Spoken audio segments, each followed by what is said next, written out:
All right, Jenks. So we have a couple narratives going into tonight's Monday Night Football game that are pretty strong if you like the Steelers laying 3 at home against the Dolphins. So I don't know if you've seen this one. I feel like I've heard it mentioned many a time in the betting space. Mike Tomlin has never lost a Monday Night Football game at home. Narrative number 2 that goes for the Steelers. Tua Tagovailoa is 0-6 in games under 40 degrees. Right now, it's 10 degrees in Pittsburgh. 10. So this is well below 40 degrees. Tua's touchdown to interception ratio in those games, 1 touchdown, 12 picks in games which the temperature was under 40 degrees. So, Jenks, let me ask you, is this enough for you to be on the Steelers tonight? I'm actually on the Dolphins. I know. I am not going to bet it. And you mentioned those numbers about Tua, which are pretty damning. Not just Tua, just the Dolphins in particular. When it's 40 degrees or less, they've lost 13 straight games. 13 straight. I'm on Miami. I'm an idiot. Well, this was 3.5 earlier in the week. We've seen some money come in on the Dolphins. I like the under in particular. I don't know what to think here. This is one of those games where if we were doing the entire slate like we do on Friday, I'd be like, you know what? We can talk about it. We can each give a side, a total, a prop, whatever it is. But I'm going to stay away from this one.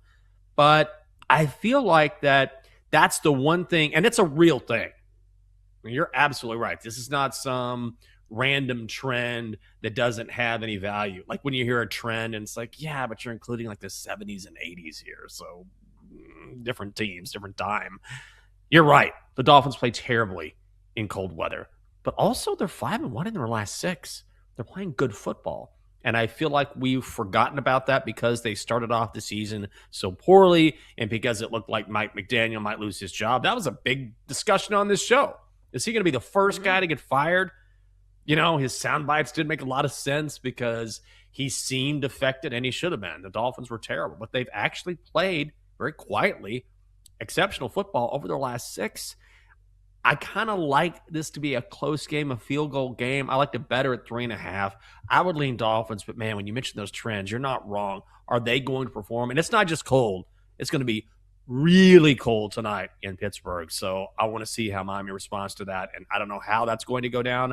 I would lean Dolphins, but I totally get the concern there if you're thinking about going against Pittsburgh here. I mean, they're used to this cold. Miami is not. Well, here's the other thing, and you kind of touched on this. So this line opened at 3.5, and here's the crazy thing. The majority of the bets and the ticket number is on Pittsburgh. 77% of the money line bets are on the Steelers, 69% nice of the spread bets are on the Steelers, but yet this line has moved in the other direction. So, Jenks, I feel like that's a little red flag where you say, okay, despite everybody seemingly betting on the Steelers, why are the Dolphins now only 3-point dogs in this one? So, like, that's another thing that you kind of put, you know, in the stew that you're handicapping with. I should say in the crock pot, because that's what I'm cooking with these days because it's so cold. But here's the other thing.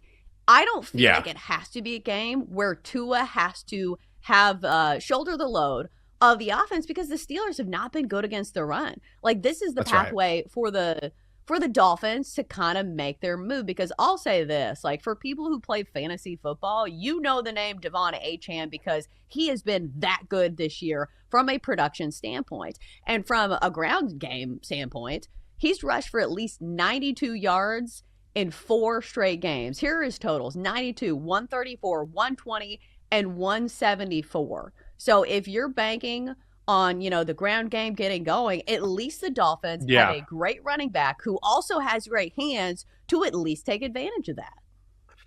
Yeah, I think Achane's going to be huge here. And you mentioned how the Steelers are not good against the run. And you're right. I mean, you're absolutely right about that. And to me, that's why I like the Dolphins, and that's why I like Achane props, and that's why I like the under here.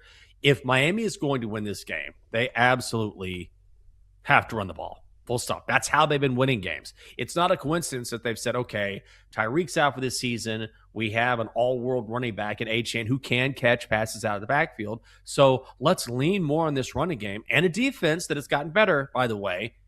And let's take some of that pressure off of Tua, who is a good quarterback, but not a great quarterback. And if you look at the Steelers' defense, they've given up, 249 yards to the Bills, 217 yards to the Ravens on the ground.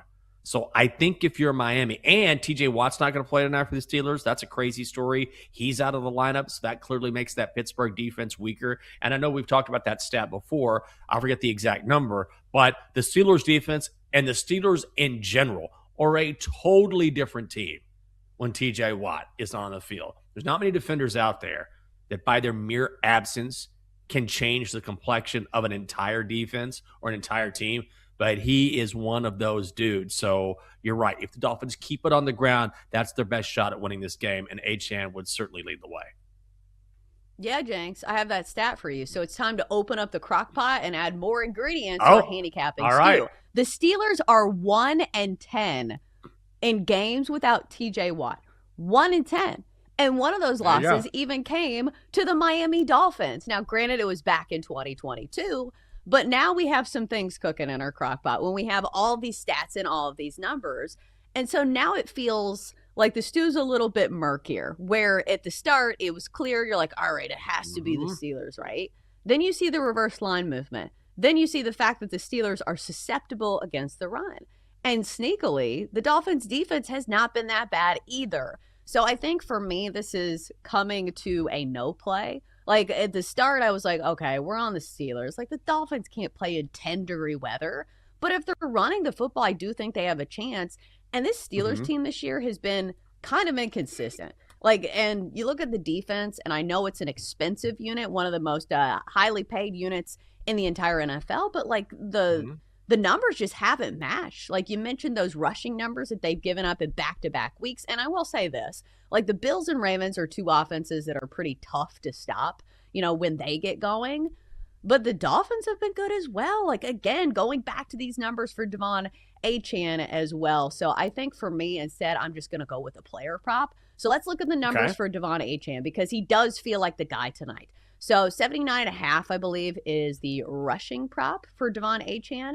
But here's the thing. He's also good with his hands as well. Maybe it's not quite as consistent as the numbers on the ground that we've been seeing, over the past few games. But you could do rushing plus receiving. You could do receiving. You could do him to score a touchdown, which I would imagine the juice on that has to be pretty high. Minus 125. So pick your poison, Jenks. Will you be playing any props on Devon Achane? You know what I think I'm going to do instead is I am tempted. And I think that if you want to play Achane tonight, of course, the books are going to be on this. People are going to be on this. But I still think he can exceed it. The Steelers defense has not been good against the run, like we talked about, and they're especially bad without TJ Watt. So I think what I'm going to do, which is very much in line with that, is I'm going to go with the under on Tua's passing prop. So I found it 195 and a hook. And that sounds really low, but here's the thing. A, it's going to be freezing freaking cold tonight, right? Number one. Number two, we know the Dolphins want to run the ball. And also, Tua only averages like 185 yards passing per game this season. Like, he's not a guy who's averaging 200 and something yards a game and they're doing it through the air. No, Miami has been winning games by running the ball. So these two things correlate. We always want to make sure the game scripts are aligned. If you think this is a game that Miami's going to win, you don't want Tua throwing for 300 yards and Achane going for over 100. It's just not going to happen, and it's not going to happen in this weather. So I like the Achane prop. I like the under for Tua's passing prop because I feel like because it's the cold and because the Dolphins want to lean on that ground game, then those two things can both be true, and I think they will be. Yeah, I think both of those are really good plays. You look at the one for Tua, and this specific number, 192 seems high. Like, the only thing I can think of is if the Dolphins just, like, pee down their legs and this game is not close, because Tua's only gone over this number in one of his last 5 games, and that was an absolute blowout back on October the 30th, where they lost to the Ravens 28-6. Honestly, I think this game's going to be a little bit closer. And here's the thing. They have been trusting Devon Achane. Why would they turn back now? Like, Devon Achane has been getting a healthy amount of carries, and even games that he doesn't. He only had 7 carries against the Jets, and that was a blowout, and still had 92 rushing yards. So if I'm coach of the Dolphins, which I am not, but I'm probably around the same size as Mike McDaniel, I'm saying we are relying on Devon Achane for most of our offense.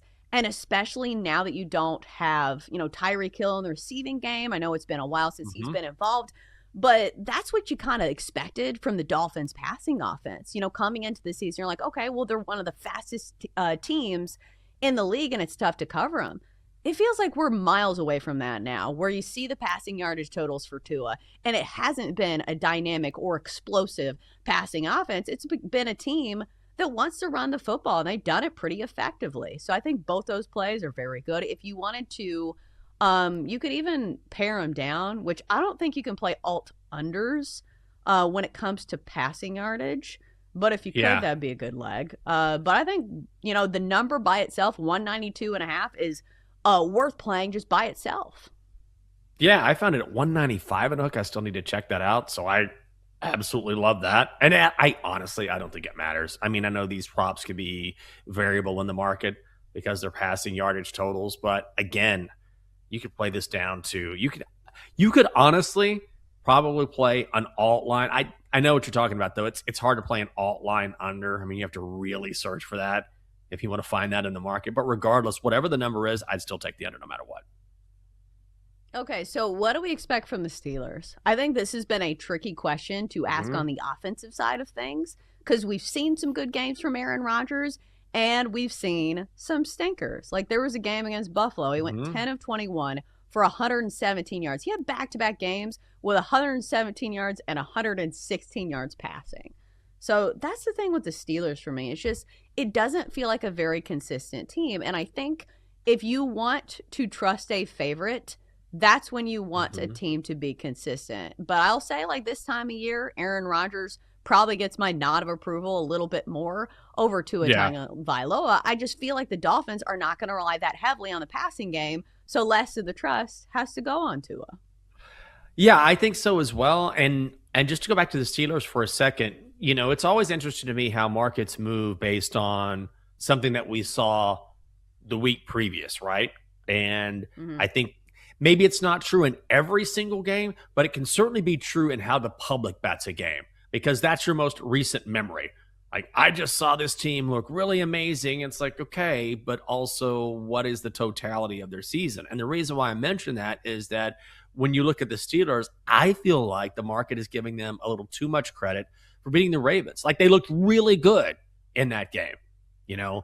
Aaron Rodgers is throwing on the belt when he's running into the end zone. The Steelers are feeling it, but it's one game. The Steelers have been sort of hit and miss all season long.